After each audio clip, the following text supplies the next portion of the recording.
하나님 영광 받은 줄 믿습니다. 할렐루야. 여러분 기분이 어떻습니까? 여러분 건강은 어떻습니까? 여러분 가족은 어떻습니까? 우리 찬양단은 어떻습니까?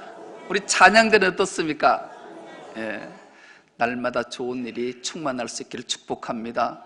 오늘 가족들 다 오신 분 가정 한번 손들어 보실래요? 또 선물 못 주겠네. 왜 하면 좋노? 저 선물 저 썩어 없어지겠다. 오늘 우리가 함께 은혜 받고자 하는 말씀의 제목이 사망에서 생명으로라는 제목으로 함께 은혜를 나누겠는데요. 설교 준비를 하면서 어느 목사님의 설교를 듣다가 화들짝 제가 놀랐어요. 왜냐하면 그 목사님이 40대를 말씀하시더라고요. 40대를 무슨 말씀인지 아시겠어요? 우리가 그 고난주간 사순절을 40일이잖아요. 고난주간과 그 사순절 기간의 40일은 십자가, 보혈, 고난, 침뱉음, 고통, 질시, 멸시, 천대 다 받는 40일 동안은 끊임없이 그 특별 새벽 기도도 하고 금식도 하고 다 하는데 부활주일은 단 하루로 그친다라는 거죠. 여러분 왜 사순절을 보내시고 십자가의 고통과 질시와 천대와 멸시를 받으세요? 이 모든 것은 오직 하나 부활주의를 위한, 부활절을 위한 행사인데 어째서 사순절 고난에 대해서 십자가에 대해서는 끊임없이 40번의 설교를 하면서 부활절은 단 한 번으로 그치냐? 이게 말이 되냐? 막 이러시면서 설교를 하는데 제가 놀랐어요. 정말 그렇다. 우리 기독교 프로테스탄트 개신교가 가장 못하는 것 중에 하나가 사후를 못한다라는 게, 사전은 잘해. 무슨 일이 있기 전에, 부활절 있기 전에는 막 온통 다 쏟아부는데 부활절 딱 되면 하루 행사로 그치고 만다라는 거죠. 가족주일, 뭐 이런 양 찾기, 총동원 전도주일 막 30일, 20일 막 일주일씩 하고 행사 딱 끝나면 그 뒤부터 아무것도 안 하는, 사전 행사는 많은데 사후 행사가 없는 참 안타까운 교회의 모습들. 그래서 결국 큰 주의 일들을 행하지 못하는 일들이 참 많다 그래요. 그래서 올 한 해는 부활에 대한 설교를 좀 많이 하려고 해요. 그리고 오늘 또 부활절 두 번째 주일에 사망에서 생명으로 이 부활이 무엇인가를 다시 한번 온전히 깨닫고자 하는 의미에서 사망에서 생명으로라는 제목으로 부활절 두 번째 설교를 준비했어요.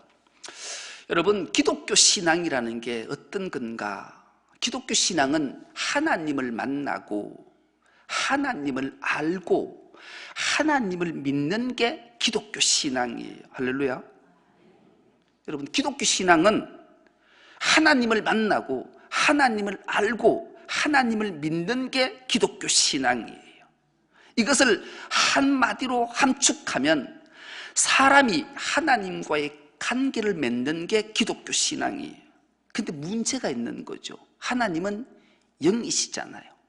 하나님은 영이시니까 사람의 눈으로 하나님을 볼 수 없는 거예요. 하나님을 만나지 못하는 거죠. 또 하나님의 음성을 사람의 귀로는 들을 수가 없어요. 그러니 하나님을 만나고 하나님을 알고 하나님을 믿는 게 보통 일이겠냐고요. 할 수가 없는 거예요. 그러니까 교제도 못 나누고 도대체 어떻게 해야 되지? 이 참 철벽 같은 장벽이 가로막혀 있는 거예요.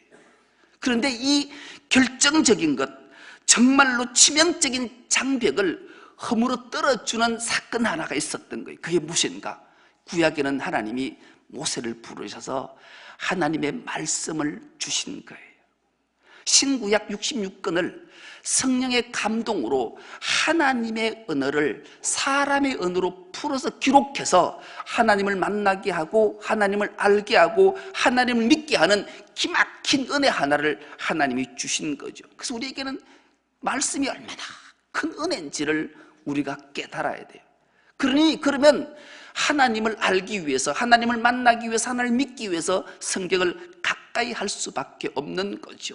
이것만도 큰 은혜인데 성부 하나님께서 성자 하나님을, 말씀이신 하나님을 이 땅에 보내주신 사건이 있었잖아요. 그분이 이 땅에 오셔서 33년의 인생을 사는데 공생의 3년 동안 자신이 성자 하나님이심을 만천하에 들어 보여주셨어요.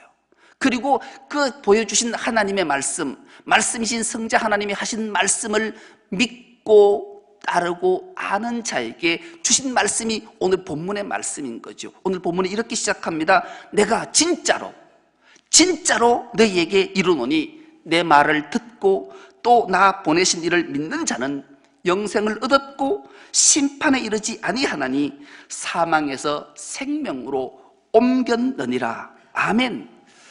여러분, 성자 하나님이신 예수 그리스도의 말씀을 믿고 그를 보내신 이를 믿는 자는 사망에서 생명으로 옮겨졌다라고 말씀하는 거예요. 참 놀라운 하나님의 말씀이 우리에게 들려지는 거잖아. 더 놀라운 것은 영생만 주신 것이 아니라, 생명만 주신 것이 아니라 사망에서 생명으로 옮겨졌다라고 말씀해요. 이 말씀은 우리가 흔히 생각하기를 예수를 믿고 죽으면 죽은 이후에 영생을 얻고 심판에 이르지 않을 거다, 미래를 생각하는데 그렇게 생각하시지 마십시오. 오늘부터는. 왜냐하면 오늘 말씀을 다시 한번 보시오. 이를 믿는 자는 영생을 뭐라고? 얻을 것이다? 아니, 얻었다. 미래형이 아니라 현재 완료형으로 말씀하고 있는 거예요. 그리고 더 나아가 심판에 이르지 않을 것이다가 아니라 심판에 이르지 아니하나니 이미 사망을 이기고 생명으로 옮겨졌다 선언하기 때문에 놀라운 하나님의 선언이, 이 말씀이 믿어지는 은혜가 있길 축복합니다. 믿어지셔야 영생을 얻고 사망에서 생명으로 옮겨지기 때문에, 아니 옮겨졌기 때문에 그런 거예요. 이 놀라운 일이, 이 놀라운 은혜가, 이 놀라운 축복이 무슨 사건으로 이루어졌는가? 이 결론의 말씀이 아주 중요하죠. 29절입니다. 선한 일을 행한 자는 생명의 부활로, 악한 일을 행한 자는 심판의 부활로 나오리라. 부활로 결정의 말씀을 주시는 거예요. 그런데 우리가 하나님의 말씀인 성경이 예수를 믿는 오늘 예배하는 우리에게 주신 말씀일까요? 아니면 저 세상에서 오늘 또 세상의 유해를 따라, 쾌락을 따라, 세상의 잡다한 일을 따라 나가 있는 세상 사람들에게 주신 말씀일까요? 두말할 것도 없이 오늘 예배하는 우리에게 주신 말씀이에요. 이 말씀이 두 가지 중요한 말씀을 주님이 우리에게 하셔요. 하나는 선한 일을 행한 자는 생명의 부활로, 악한 일을 행한 자는 심판의 부활로 나올 것이다, 그렇게 말씀하는 거죠. 여기에 우리가 참 답답함을 느껴요. 이 부활이 우리만 부활을 하는 것이 아니라 악한 자도 부활을 한대요. 선한 일을 행한 자는 생명의 부활로, 영생을 얻는 부활로, 주님과 함께 영원토록 사는 부활로 생겨날 것이고, 악한 일을 하는 자는 또 심판의 부활로 해서 영원한 멸망과 영원한 지옥과 영원한 파멸과 영원한 고통을 받기 위해서 심판의 부활로 부활을 한다라고 말씀하기 때문에 그래요. 심판의 부활과 생명의 부활. 오늘 예배하는 우리 중선노교회 모든 건속들은 생명의 부활을 하는 자가 되는 은혜가 있길 축복합니다. 심판의 부활로 일어서는 자가 되면 안 돼요. 악한 자가 심판의 부활이 되면 이보다 더 저주스럽고 더 고통스러운 부활이 없기 때문에 그런 거죠. 그렇다면 어떤 자가 생명의 부활을 하는가? 선한 일을 행한 자가 생명의 부활을 한대요. 그렇다면 나는 선한 일을 행한 자일까를 스스로에게 물어보면, 저 스스로에게 물어보면 예, 나는 선한 행위를 한 자입니다 라고 양심적으로 고백을 할 수가 없어요. 여러분은 고백하실 수 있으십니까? 나는 선한 일을 행한 자야, 자부하면서 생명의 부활로 영생을 얻을 확신이 여러분에게 있으십니까? 참 웃자면 좋겠노 라는 답답한 컬컬한 심령이 나에게 찾아오는 거죠. 근데 오늘 하나님의 말씀을 들으면 하나님의 이 비밀의 말씀을 하나님께서 계시로 우리에게 알려주기 때문에 오늘 말씀을 경청해서 확실히 나는 선한 일을 행한 생명의 부활로 입은 자다, 확신이 생기는 은혜가 있길 축복합니다.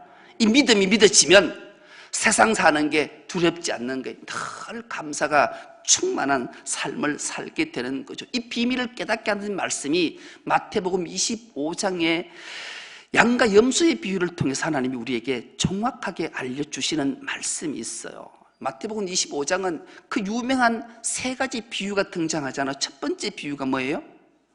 열처녀 비유예요. 다섯은 미련하고 어리석고 다섯은 슬기롭고 지혜로운 처녀. 두 번째는 달란트 비유를 했잖아요.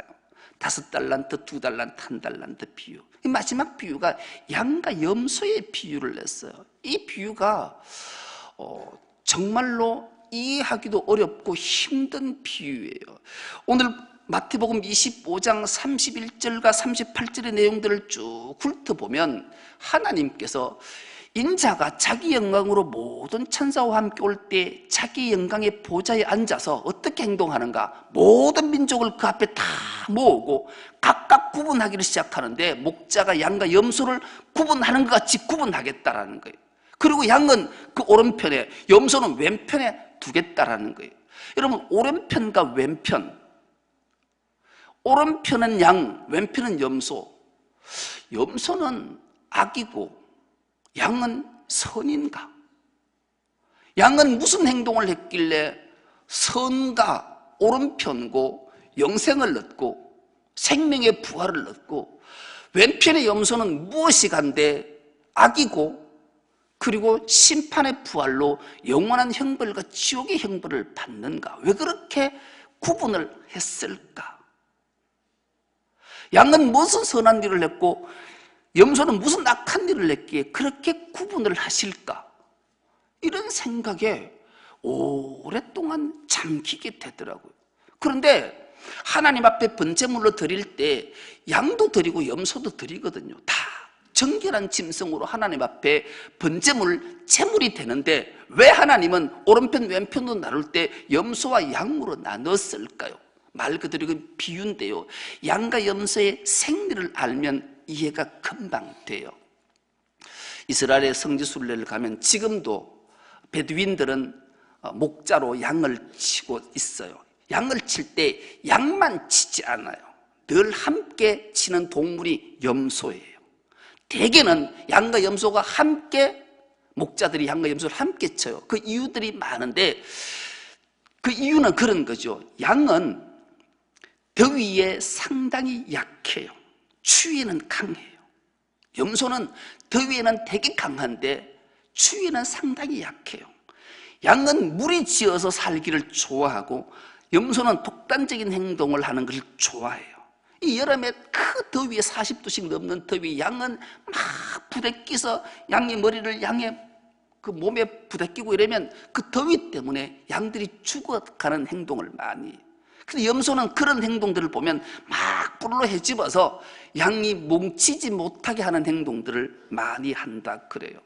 그렇게 양을 치다가 밤이 되면 결정적으로 오늘 본문의 말씀처럼 양과 염소를 구분하는데, 잠자리에 들 때는 양과 염소를 꼭 구분해서 함께 잠자리에 들게 하지 않아요. 이 유대 지방은, 팔레스틴 지역은 낮에는 덥고 밤에는 춥잖아요. 양은 추위에는 강하기 때문에 혼자서 잠을 자도 별 문제가 없어요. 얼어 죽지 않아요. 그리고 양은 양으로 넣으면은 그냥 밖에서 목자가, 목동이 모닥불을 피워놓고 양만 다른 짐승으로부터 보호만 하면 돼요, 앞에서. 그런데 염소는 특별히 울타리를 치고 따뜻한 곳, 추위를 막을 수 있는 곳으로 염소를 몰아넣어야 염소의 생명을 유지할 수 있는 거예요. 그렇게 구분을 했다라는 거죠. 그리고 왜 오른편과 왼편인가? 이스라엘 백성들은, 유대민족들은 왼편과 오른편을 상당히 귀히 여겼어요.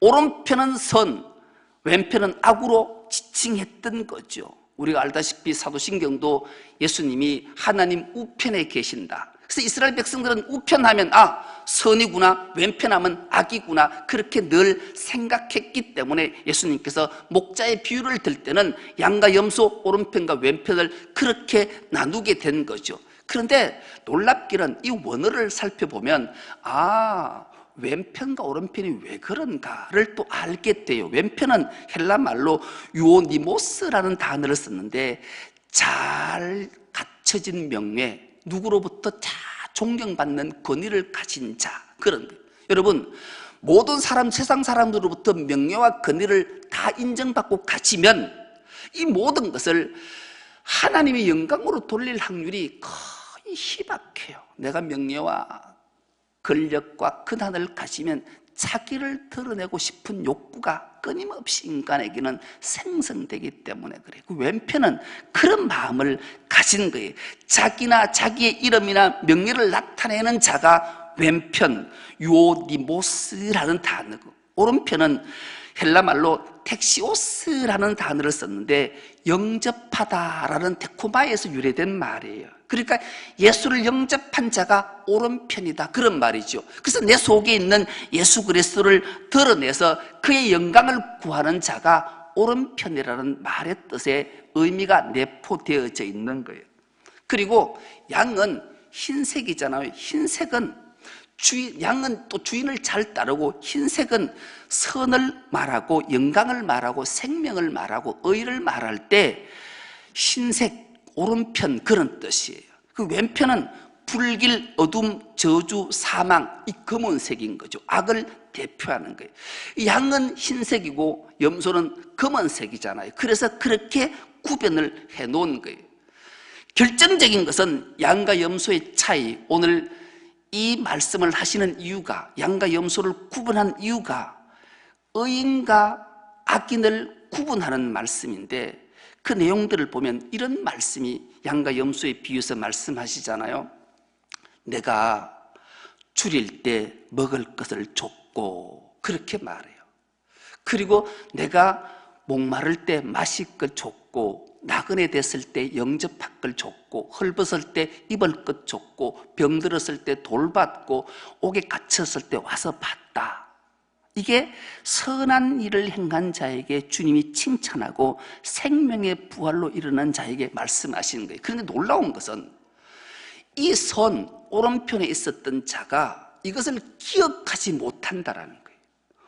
주님, 제가 언제 그랬습니까? 반대로 악인은 자기가 악을 행한 것, 줄인 자에게 먹을 것 주지 않았고, 목마른 자에게 마실 것 주지 않았고, 나그네 된 자 영접하지 않고, 헐벗은 자한테 입을 것 주지 않았고, 갇힌 자에게 와보지 않았는 것이 악인지를 모른다라는 거예요. 선한 사람과 악한 사람의 공통점이 둘 다 모른다라는 거예요. 선한 사람은 자기가 선한 일을 한 걸 기억 못하고 알지 못하고, 악한 사람은 자기가 한 악에 대해서 기억을 못한다라는 거예요. 나는 악하지 않았다라는 거예요. 선도 마찬가지라는 거죠. 왜 그럴까요? 이 이유를 풀어헤치는데 기가 막힌 말씀 하나를 기억하는데, 이것이 바로 하나님의 본성이 나에게 있는가 없는가에 따라서 이렇게 된다라는 거예요.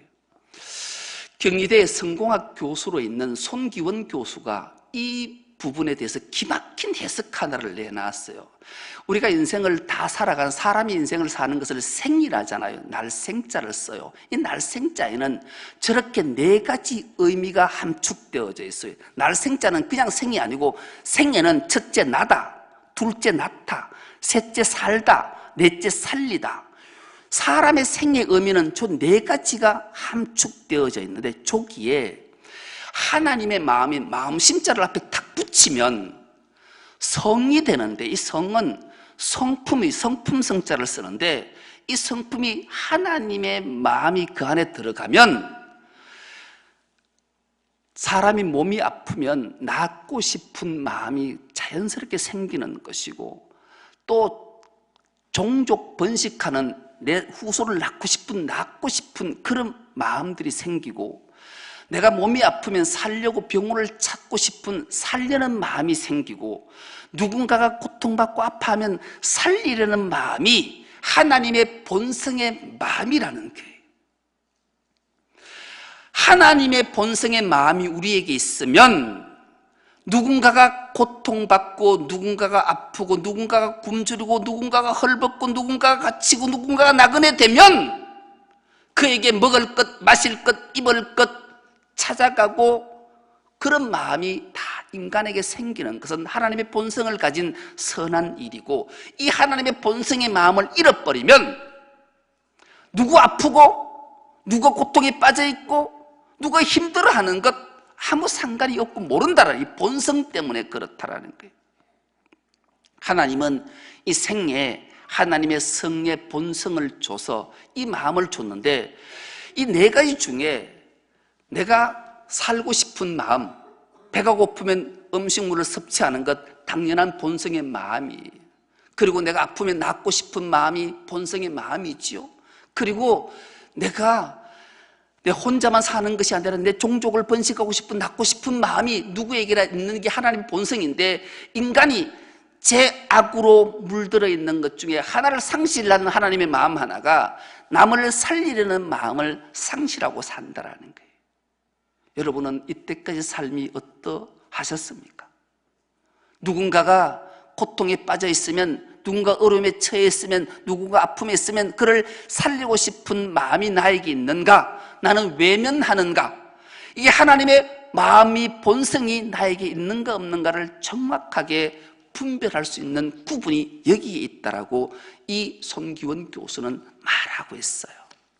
맞는 말이에요. 그렇다면 나는 이 본성을 어떻게 회복하고, 나도 모르게 저절로 남이 줄이면 먹을 것 주고, 남이 목마르면 마실 것 주고, 나그네가 찾아오면 영접해주고, 누구가 헐벗은 게 있으면 내 옷을 그에게 입혀주고, 누군가가 갇히면 내가 가서 그를 신방하고, 이런 마음이 저절로 생기는가? 그 이유는 내 속에 하나님의 본성이 있는가 없는가라는 거죠.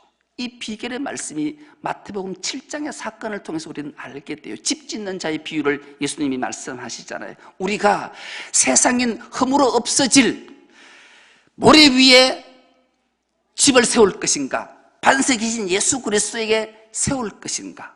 더 나아가 요한복음 15장의 사건은 우리가 너무나 잘 아는 포도나무 비유의 사건을 우리는 기억해요.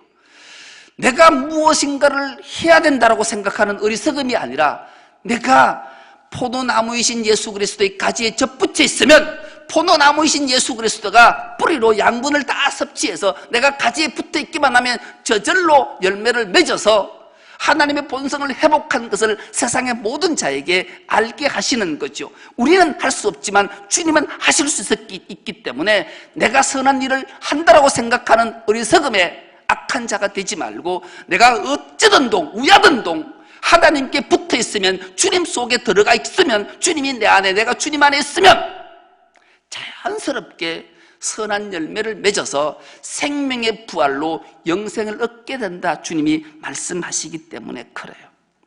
여러분, 우리는 모두 주님께 붙어 있는 자인 줄 믿습니다. 혹여나 내가 습관적으로, 본성적으로 그런 일을 행하지 않는 삶을 산다면 우리는 간절히 사모하고 하나님 앞에 간절히 기도해야 돼요. 하나님, 나를 불쌍히 여기시고 은혜를 주십시오. 내가 주님 안에, 주님이 내 안에 오시옵소서. 그렇게 갈망하면 주님은 우리를 택하셨기에 우리에게 본성처럼 우리 마음속에 자정하셔서 우리의 삶을 주장해 주시기 때문에 그래요. 여러분, 부활이란 단어는 죽은 자가 이렇게 세워지는 거잖아요. 세상은 사망이 죽은 거예요. 사망의 상태, 세상 상태에서 사망의 생명으로 옮겨진 부활의 체들은 이렇게 서면, 세상은 다 죽어 있는데 부활체가 이렇게 살아나서 서면 다 주목을 받는 거예요. 세상 사람들이 다 알아보는 거예요. 왜요? 우리는 사망에서 생명으로 옮겨진 자이기 때문에 그런 거죠. 우리가 의도해서 그런 것이 아니라 사망에서 생명으로 옮겨진 자는 그렇게 살아 부활했기 때문에 세상의 사람들이 다 주목하고 그들이 우리를 향해 그리스도인이라 말하기 때문에 그렇죠.